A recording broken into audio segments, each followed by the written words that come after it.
घर का बंटवारा। अरे विनोद, तूने हलवाई को सारा सामान तो दे दिया है ना? अक्षय की शादी में कोई कमी नहीं रहनी चाहिए। आखिर सबसे छोटा भाई है तुम सबका। हाँ माँ, आप चिंता मत करो, मैं पूरा ध्यान रखूंगा। मंगल बेटा, तूने तो कहा था कि फूल का ऑर्डर दे दिया है, यहाँ तो फूल पहुँचे ही नहीं। अब क्या बहू की विदाई के बाद फूल आएंगे? माँ, मैंने अभी बात की है फूल वाले से, वो रास्ते में ही है। आप किशोर भैया से क्यों नहीं कहती कुछ करने को? किशोर पहले ही मेरे बताए काम कर रहा है। पास के सभी रिश्तेदारों और मोहल्ले वालों को कार्ड वही तो देकर आया था। रिसेप्शन के लिए हॉल भी उसी ने बुक किया था। टेंट कुर्सी वालों को भी तो वही देख रहा है। पर कई मोहल्ले वाले तो हमारे भरे पूरे परिवार से जलते भी हैं। उन्हें बुलाने की क्या जरूरत थी? बेटा, शादी ब्याह में तो बुलाना ही पड़ता है, नहीं तो लोग क्या कहेंगे। दादी दादी देखो ना, हलवाई अंकल हमें लड्डू नहीं दे रहे, आप इनको डांटो ना। अरे चैन सुख दे देना बच्चों को लड्डू, क्यों तंग कर रहा है इन्हें? बीबी जी, मैं कहाँ मना कर रहा हूँ, लेकिन लड्डू बनते ही ये बच्चे उठा उठा कर खा लेते हैं। अरे मैं तो इन्हें थाल में रख के परोस भी नहीं पा रहा। भागो, अब कोल्ड ड्रिंक पीने चलते हैं। भागो भागो, अब कोल्ड ड्रिंक पीने चलते हैं। जैसे कि आप देख रहे हैं, आज इस घर के सबसे छोटे बेटे अक्षय की शादी है। घर में बहुत चहल पहल है। कुलभूषण की बीवी कमला को फुर्सत ही नहीं है कामों से, लेकिन कुलभूषण और घर के बाकी लोग कहाँ हैं? आइए देखते हैं। अजी, आप यहाँ आराम से बैठकर गाने सुन रहे हो और घर में अभी तक इतने काम बचे हैं करने को। अरे भाई, मेरे सबसे छोटे बेटे की शादी है, इसके बाद तो मैं अब चिंता मुक्त हो ही जाऊंगा। और फिर घर में तुम हो, बेटे बहुएं हैं, तुम लोगों के होते हुए मैं क्यों काम करूं? मैं तो शान से बेटे की शादी में जाऊंगा तैयार होकर। अरे ठीक है, अब आप आराम ही कीजिए। एक बार अभिषेक की बीवी आ जाए, फिर मैं भी आराम करूंगी और मेरी चारों बहुएं पूरे घर की जिम्मेदारियां संभाल लेगी। इतना कहकर कमला वापस अपने काम में लग जाती है। बेटा भी, तू अब तक तैयार नहीं हुआ? किससे बात कर रहा है फोन पर? तैयार कैसे हूँ? सैलून जाने से तो आपने मना किया है, क्योंकि मुझे हल्दी लग चुकी है। भाभीयों को देखो, सुबह से पार्लर में है। अक्षय की शादी हो जाती है और नंदिता बहू बनकर घर आ जाती है, लेकिन इस घर की खुशियों को मानो किसी की नजर लग गई थी। नंदिता के आने के बाद आए दिन घर की शांति भंग होती रहती। अपने माँ बाप की इकलौती बेटी को इतने बड़े परिवार की जिम्मेदारियां कहाँ संभालनी थी। अभी देखो ना, मेरे हाथों की मेहंदी भी अभी नहीं उतरी है और तुम्हारी मम्मी ने मुझे घर के कामों में लगा दिया।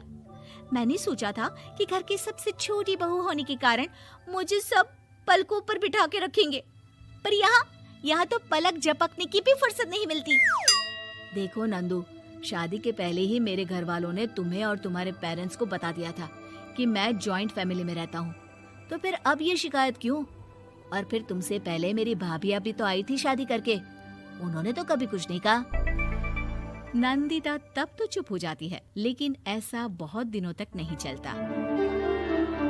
अरे नंदिता, माँ बाबूजी की दवाई का टाइम हो गया है, उन्हें दवाई दिलाओ और उसके बाद सबके लिए नाश्ता बना देना। पर भाभी, मैं तो अभी अपना फेवरेट सीरियल देख रही हूँ।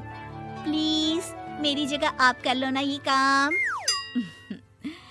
ठीक है, मैं तेरी जगह माँ बाबूजी को दवाई दे आती हूँ और नाश्ता बना लेती हूँ। तू मेरी जगह पूरे घर की डस्टिंग करके 5 बच्चों को स्कूल के लिए तैयार करके भेज देना और दोपहर का खाना बनाने के बाद कपड़े धोकर सुखा देना। उसके बाद हम दोनों मिलकर बाजार जाकर सब्जी ले आएंगे, फिर डिनर की तैयारी कर लेंगे और उसके बाद बस भाभी, मैं माँ बाबूजी को दवाई देकर सबके लिए नाश्ता बना देती हूँ। हे भगवान, ये कहाँ लाकर फंसा दिया मुझे। मेरे घर में तो गिनती की 8 रोटियां और 2 सब्जी बनती थी और नाश्ता निपट जाता था। यहाँ तो रोटियों का ढेर और सब्जियाँ बड़े बड़े पतीलों में बनानी पड़ती है। नाश्ता बनते बनते लंच का टाइम हो जाता है और लंच बनते बनते डिनर का। अभी मुझ में तुम्हारे पूरे परिवार का नखरा उठाने की और ताकत नहीं बची। मैं ऐसे नहीं रह सकती। अरे तो क्या चाहती हो तुम? मुझे अलग रहना है बस। तो ठीक है, हम कल ही शिफ्ट हो जाएंगे किराए के घर में। इतना बड़ा घर होते हुए हम किराए पे क्यों रहेंगे? ना जी ना, घर में ही दीवार खड़ी करो अपने हिस्से के आगे। घर के साथ साथ घर की खुशियों में भी दीवार खींच जाती है। ऐसे ही कई महीने बीत जाते हैं और नंदिता माँ बन जाती है। बच्चे के आने से अभिषेक के कंधों पर खर्चों का बोझ आ पड़ता है। अभिषेक का बोझ कम करने के लिए नंदिता भी पार्ट टाइम जॉब कर लेती है, लेकिन इससे उसके सर पर नौकरी, घर और बच्चे की जिम्मेदारी बढ़ जाती है। नंदिता, ये क्या है? तुमने घर भी ठीक से साफ नहीं किया, ना ही मेरे कपड़े धुले हैं। चिंटू के बाल भी कटवाने जाना था, देखो उसके बाल कितने बढ़ गए हैं। अरे करती क्या हो पूरा दिन तुम? मैं करती क्या हूँ? तुम्हारा नाश्ता और लंच बनाने के बाद चिंटू को डे केयर सेंटर पर छोड़ कर आती हूँ, फिर खुद ऑफिस जाती हूँ। पूरा दिन काम करके आने के बाद बिना आराम किए बाजार से सब्जियाँ लेकर आती हूँ, घर आकर खाना बनाती हूँ, चिंटू को देखती हूँ और क्या करूँ मैं? तो किसने कहा था अपने सर पर इतने काम लेने को? मत जाओ ऑफिस। ऑफिस जाए बिना घर के खर्चे कहाँ से पूरे होंगे? चिंटू की डे केयर का खर्च, उसके लिए बेबी फूड का खर्च, प्रेस वाले का खर्च, ये सब तुम्हारी सैलरी से होता नहीं है। अगर परिवार से अलग नहीं होती तो इतनी मुसीबतें नहीं उठानी पड़ती तुम्हें परिवार के साथ मिलकर काम करने में दिक्कत थी, लेकिन काम तो अब भी बहुत है तुम्हारे सर पर। चिंटू को भी डे केयर भेजने की जरूरत नहीं पड़ती। उसको गोद में खिलाने के लिए दादा दादी और घर के सभी बड़े होते। उसके साथ खेलने के लिए उसके भाई बहन भी होते।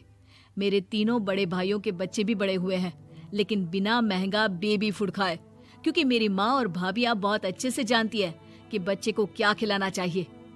बिजली के बिल जैसे खर्चे भी सब मिलकर बांट लेते थे, लेकिन तुम्हें तो सबसे अलग रहने में ही मजा आता है, तो अब शिकायत क्यों करती हो? बस करो अभिषेक, बस करो। मैं मानती हूँ कि मैं गलत थी। मेरे एक गलत फैसले ने हमें बिल्कुल अकेला कर दिया है सबसे। एक घर में होते हुए भी हम बाकी परिवार से अजनबियों की तरह रह रहे हैं। अभिषेक और नंदिता की सारी बातें घर के बाकी लोगों को सुनाई दे रही थी। तभी कमला बोल पड़ती है। अरे नंदिता बहू, किसने कहा कि तुम अकेले हो? तुम्हारा इतना भरा पूरा परिवार है ना तुम्हारे साथ। हम तो बस ये चाहते थे कि तुम अपनी गलती समझ जाओ।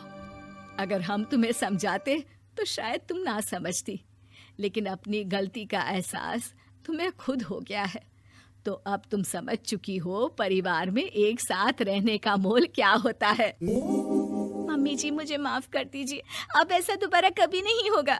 अरे माफी बाद में, पहले मेरा पोता जरा मेरी गोद में तो दे, और तू जाकर सबके लिए चाय बना ला।